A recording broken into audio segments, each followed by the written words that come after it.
What's up, guys? Welcome back to our next video. Today we're talking about our updated top 24 wide receiver rankings in the 2026 fantasy football season. Let's hop right into it.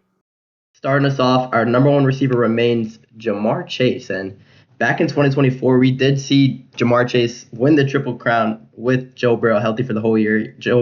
Chase averaged almost 24 points per game, and that's what we're going to expect this year. I mean, hoping that Burrow is healthy, and as long as Burrow is healthy, Chase is going to be the best receiver in football. And even if Burrow is not, we saw him with Flacco last year, average over 20 points per game. And so there's that safe floor that if anything does happen to Burrow, you still have Flacco as the backup, and Chase is still going to be a stud receiver one for your team. And, you know, we've said this before in recent videos that Joe Burrow is going at a great value now compared to the last couple of years. So that's definitely something I'd look to draft as well. I'd look to get this stack between Burrow and Chase, drafting Chase in that top three range.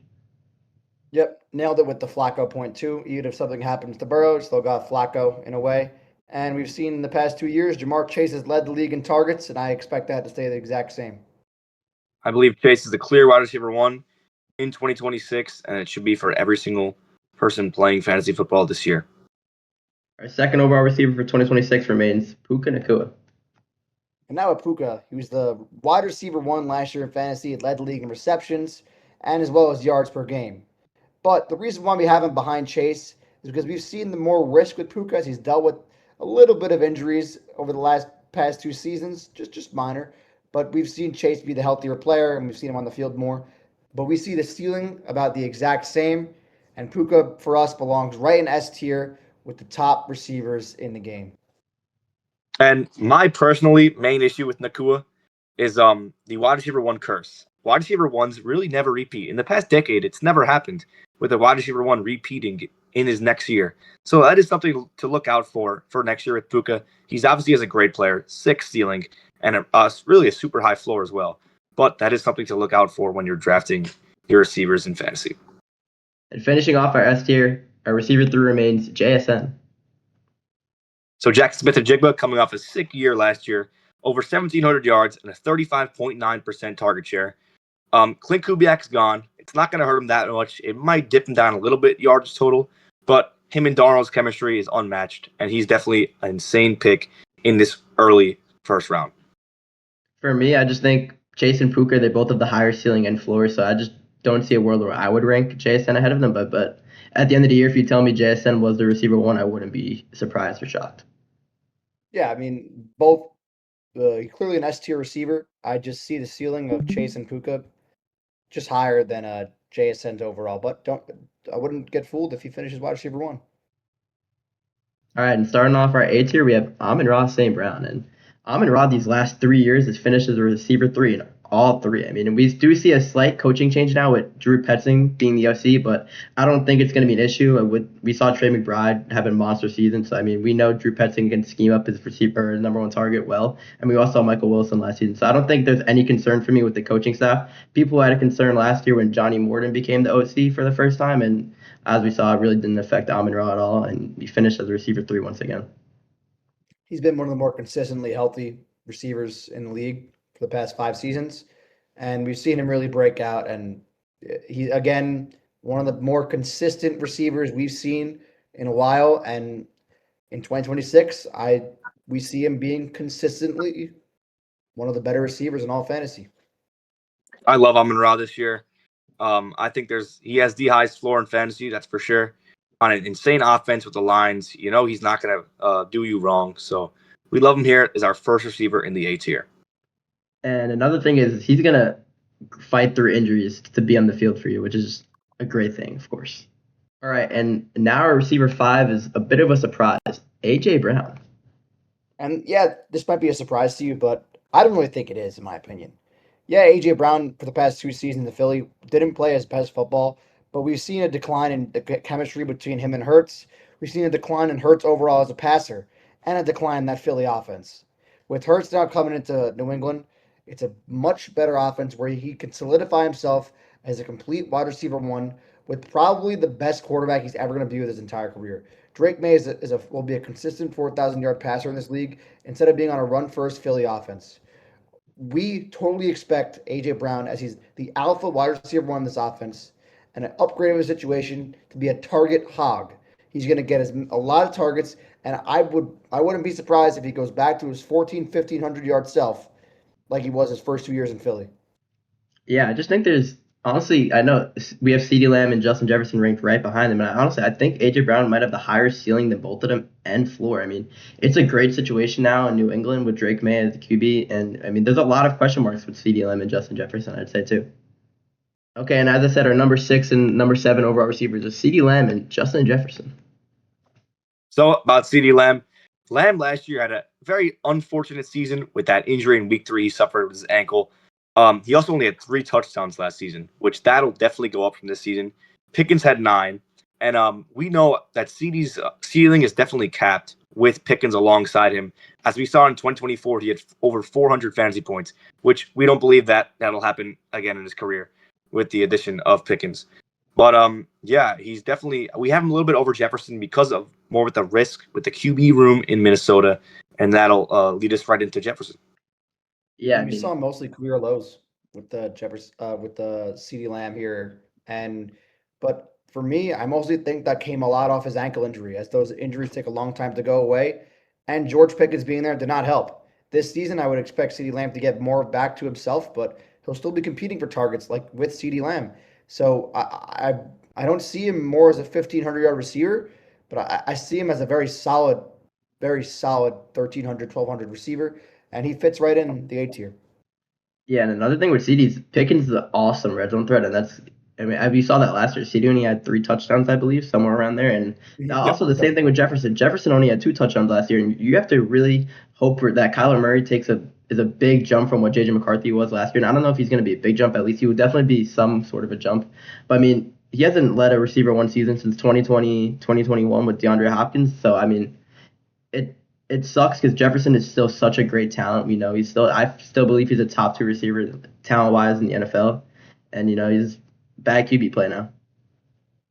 Yeah, Yeah, he didn't get there with the 2 touchdowns last year and just broke over 1,000 yards. Took him 17 games to do it. We've never seen Justin Jefferson like that. Never seen him like that. And for now, we're hoping that Kyler Murray can really spark something up with this offense. But if Nine really wins this starting job at a camp, he's in trouble. but I really also feel this. I feel like if McCarthy does win this job, he's proven something to the coaching staff where he can be so much better than he was last year. So even I don't really think that affects him that much, if I'm going to be honest. But that is the main reason why we have C.D. Lamb over Jefferson. It could mean that, or it also could just mean Kyler Murray is just really bad at football. That could also be true, which we hope not. Kyler, I love Kyler. All right, and continuing on, our number 8 overall receiver for 2026 is Rashee Rice. And now at Rashee Rice, over the past 2 seasons, we've only seen 12 games at a Rashee, but in those 12 games, we've seen nothing but a fantasy superstar. Yes, he's dealt with a lot of off the field issues, but we've seen him be one of the better fantasy receivers, averaging 18.7 fantasy points per game last year without any added new target competition at all. The only problem to your Rice is off the field issues. We're expecting a healthy Mahomes to be back on the field week 1. And right now, Rashee Rice is an A-tier receiver who it wouldn't shock me that by the end of training camp, he'd even move higher up on this list. Yeah, Rashi for me, if there was 0 off the field issues, he would probably be going closer to the 1-2 turn. I mean, an underdog now because of the jail stuff, he's going around the 3rd round, which I believe is way too low. I mean, it's just for 1 year. Way too low. He's not going to be suspended. At least we don't believe so. So I mean, I just think Rashi is going to be a stud. It's all he's been when he's on the field, and Mahomes loves him. He's a target hog all of last year. He almost averaged 10. He played 8 games. He had 78 targets. Almost averaged 10 targets a game. Volume is key in fantasy. And for an A-tier receiver like this, you're getting all the volume you can get. Perfectly said. All right, and finishing off our 8 tier, we have Drake London as a receiver 9.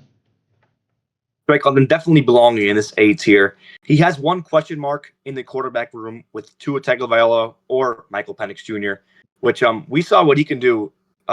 Drake London as a player 2 years ago, he finished as the wide receiver 5 overall, and last year he averaged 16.3 points per game with Penix, and we also know what Tua can do with his wide receivers. As in 2023, he gave Tyreek Hill 23.5 fantasy points per game, which I feel like it does not matter which quarterback he gets in our eyes. Whichever lefty he'll get, he's going to produce. So, I mean, yeah, he definitely belongs in this A tier with these elite group of guys. And to get him as my wide receiver 1 in that early second round, I'd be stoked. And with Drake London, he's in a great situation. He is the guy, the alpha of this offense. He's a true one, and he's going to get a lot of touchdowns, no competition for targets. And if he stays on the field, another one of these guys who I put right up in the A tier. Yeah, and one thing for me, really, the more I've thought about drafting London is the more I don't like him. I mean, I really don't think he has anywhere the same upside as these 5 guys ahead of him. I don't really think London can finish as a top 5 receiver. It's not something I think he's going to do this year, and I just don't really know how I feel about him, but I feel like he has to be above the guys behind him. Yeah, 100% like you said. I mean, the point you made about Drake London finishing as a wide receiver 1's a good point, but he's also one of those guys that'll be consistently a top 10 weekly option every single week, no matter the matchup. Okay, and starting off our B tier, we got Nico Collins coming in as a receiver 10. And Nico, back in that 2024 season, we really saw him be an elite receiver for the first 5 weeks. But the main difference is now is that CJ Stroud was playing at a pretty high level back then in 2024 compared to last year where he wasn't good at all, really. I mean, he didn't look like the same player we saw as rookie and even his sophomore season. So the main thing for Nico, it's not talent, it's not him getting worse or anything. It's can CJ Stroud improve compared to where he was last year and look more like how he did in his first and second season? And if he can, I mean, Nico can finish as a top 7 receiver, I believe. Yeah, it's all on Stroud. I mean, he has to play somewhat like he did his rookie season. If it's anything close to that, because compared to what he did last year, it was night and day. Like he has to produce like an average season for Nico to return this value at wide receiver 9, so or 10. All right, now receiver 11, continuing in the B tier, is George Pickens. And after last season from George Pickens, he put up a phenomenal season. 1,400 yards, 9 touchdowns, in one of the better offenses in the league. The Cowboys offense has the ability to be at the number 1 to a top 5 offense in the league. And even though he's a wide receiver 2 on this team, we saw him in a way play as the wide receiver 1 as soon as after CeeDee's injury and did not look back after that. Yeah, we think CeeDee's going to be the better receiver, but this offense is good enough to support 2 top 15 receivers playing at a very high level. With CD there now 100% healthy, I also think it caps Pickens' ceiling a lot. I mean, at the end of last year, we saw when they were playing together, Pickens didn't have that many blow-up games like we saw earlier in the year when CD just went down from injury. So I do think that's something to worry about. That's why I have him behind Nico Collins, because I do think Nico Collins' ceiling is higher than Pickens. The only way Pickens' ceiling is higher is if anything were to happen to CD. Okay, and continuing our B tier, we have Devontae Smith as a receiver 12. Devontae Smith is getting back into his wide receiver 1 role as he was his rookie season. He has Jalen Hurts. They've been teammates for pretty much forever. And Jalen Hurts is the question mark, I would say, with this pick. But I mean, there's besides that, it's all good. He's primed for that role to have definitely over 1,000 yards, maybe even 1,200 yards, a lot of touchdowns too. This offense is going to score touchdowns. They're a very good team. So we like Smith definitely. If I can get him as my wide receiver 1 in the late second round after getting a guy like Gibbs or Bijan, that's perfectly fine. Continuing on, our receiver 13 for 2026 is Garrett Wilson. And last year, I mean, Garrett Wilson, that was probably going to be his best season of his career if he didn't end up getting hurt. And that was with Justin Fields. I mean, we saw him average over 16 points per game. So I definitely think Geno Smith, even though he did have a down season last year, he looked pretty bad. I do think it's definitely an upgrade compared to Justin Fields. And honestly, you can argue that this could possibly be the best quarterback of his career. I mean, we saw Geno Smith in 2024 with JSN. He led him to over 100 receptions and 1,200 yards. So I definitely think that's something that we can see from Garrett Wilson this year. And I don't expect a loss of targets from Omar Cooper and Kenyon Sadiq, the 2 rookies. I don't think it's going to change much, if anything, for Garrett Wilson. Here's my take on Garrett Wilson here. With the offensive line the Raiders had last year, Geno felt very throw the football and made a lot of reads that he shouldn't have made, and he wound up at 17 picks. Yes, Geno's one of the guys we expect to throw more picks in the league, but with this Jets' young, improved offensive line, I expect Geno to really sit back there in the pocket and make the right read. And Garrett Wilson should have a fantastic season with Geno throwing the football, and I expect him to play. I expect Geno to play the football like he did in Seattle with the solid offensive line and decent weapons the Jets have to be a solid passing quarterback and be probably Garrett Wilson's best passing quarterback of his career. Okay, continuing on, our receiver 14 for 2026 is Chris Olave. And Chris Olave now, we finally saw him get back on track in 2025 after his first 2 seasons in the league. Yes, the concussions are always going to be a problem with him, but after 2025, he kind of put those to rest in a way, having a very fantastic season, going over 1,100 yards and just nearly closing in on 10 touchdowns, having 9. But he's in a good situation again with the Saints. Yes, they brought in Tyson, but I still think Olave is the wide receiver one as they're trying to pay him wide receiver one money as they're looking for a new extension before the season goes on, which I think, not too sure about that. But there's always going to worry about the concussions. They haven't gone away, but still the talent Olave has after we saw last year, he was a target hog. Yes, I think the targets go down a little bit, but Olave still book it a wide receiver one, a low end wide receiver one, high end wide receiver two for your fantasy teams. All right. Our receiver 15 for 2026 is Zay Flowers. So Zay Flowers put up one of the most quietly good seasons last year in the NFL, averaging a little over 14 points per game, finishing as the wide receiver 13. Now we have him as our wide receiver 15, which definitely he can finish just here, maybe a little bit above here. But I think he has one of the highest floors in the receiver position. One thing he won't get you, though, the main issue is his touchdowns. We saw back when Lamar threw 41 touchdowns, he only wound up scoring 4 touchdowns, which does knock him a little bit. But I mean, we know what he can do in the yards game, and he's going to catch a lot of passes.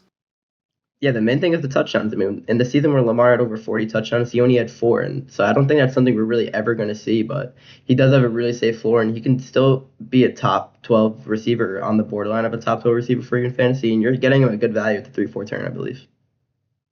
Yeah, over Zay Flowers' career, he's consistently got a lot of targets. As for his first 3 years in the league, he's got over 100 targets in all 3 years.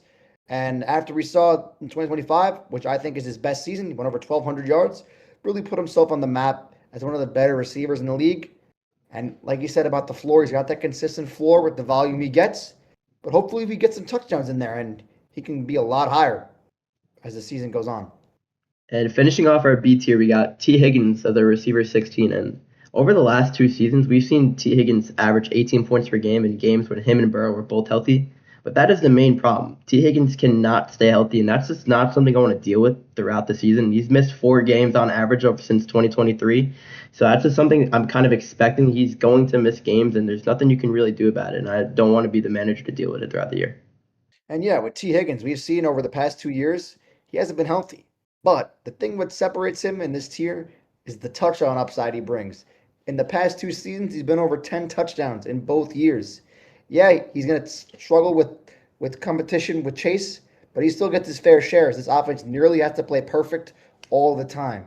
So yeah, T. Higgins, a great touchdown threat and perfect in the B tier. All right, and starting off our C tier, we got Terry McLaurin as a receiver 17.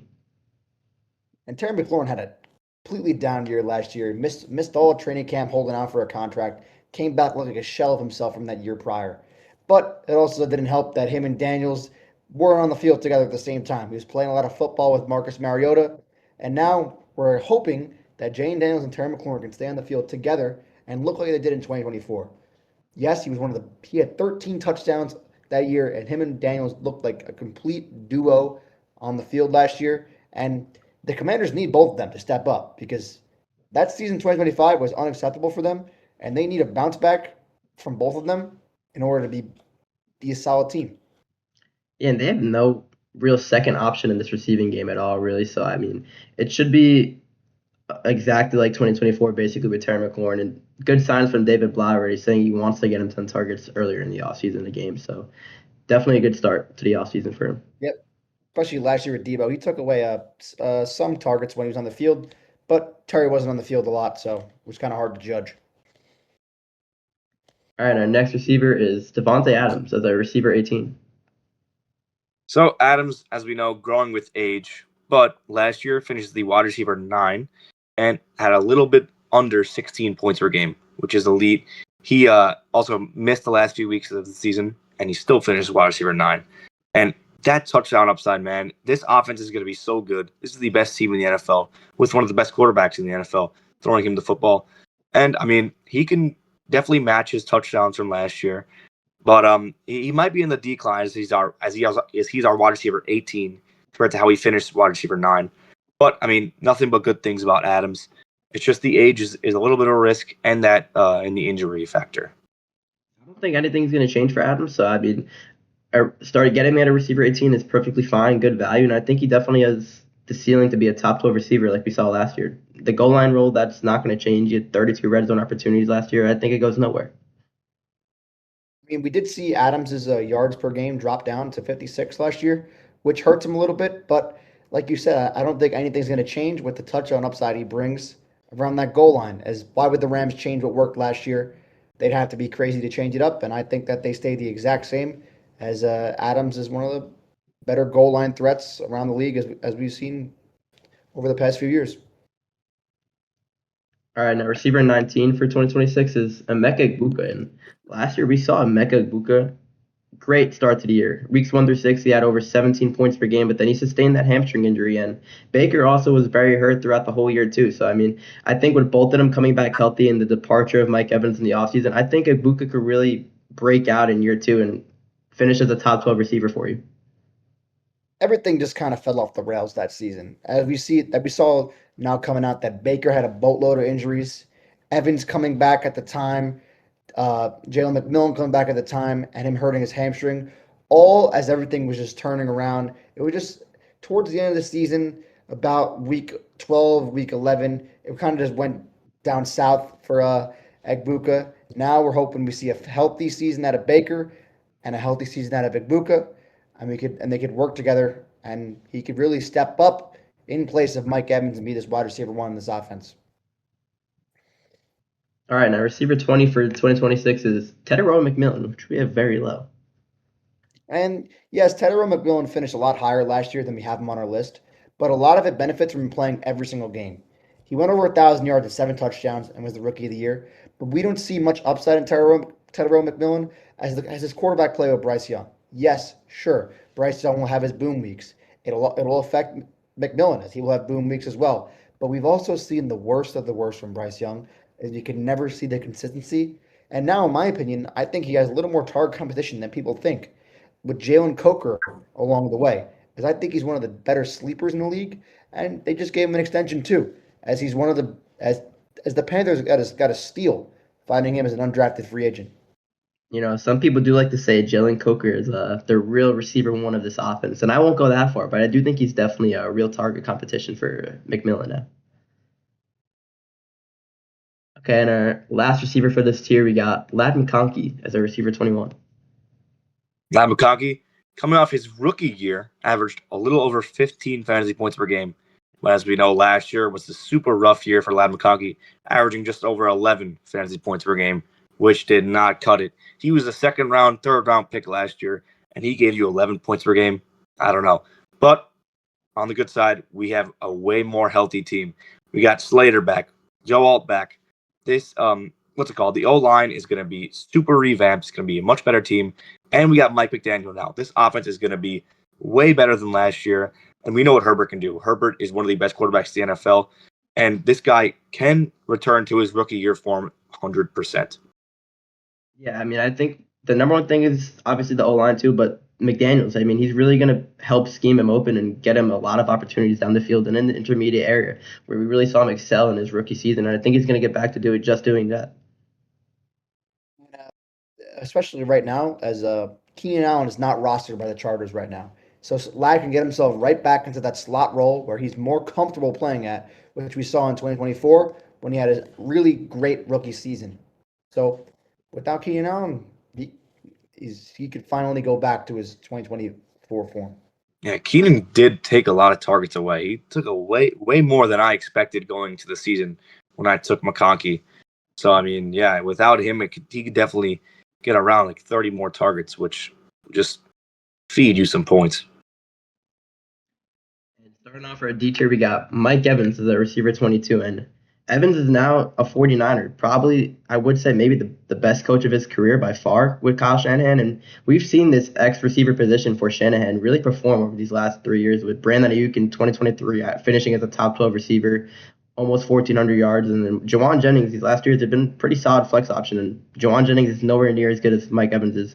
Jennings had 9 touchdowns last year. So, I mean, Mike Evans, if he could play all 17 games, which is the main question mark for Evans with the hamstring, he could put up 15 plus touchdowns and really perform like how Devonta Adams did last year for the Rams.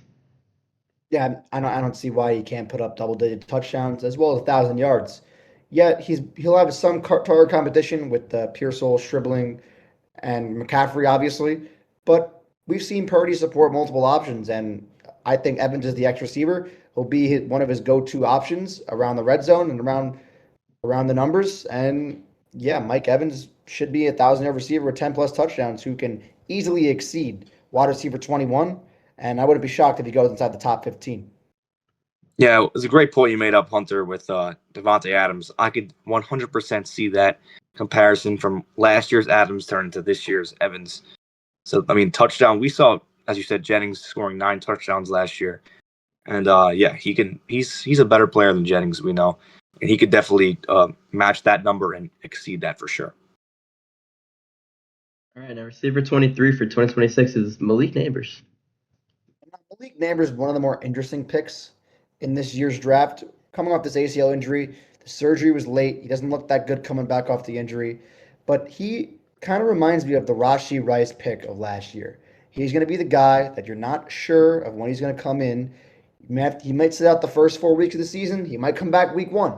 We're so uncertain about this pick, but if he's fallen in the 5th round because he has to miss those 4 weeks, it's a huge risk but a high reward.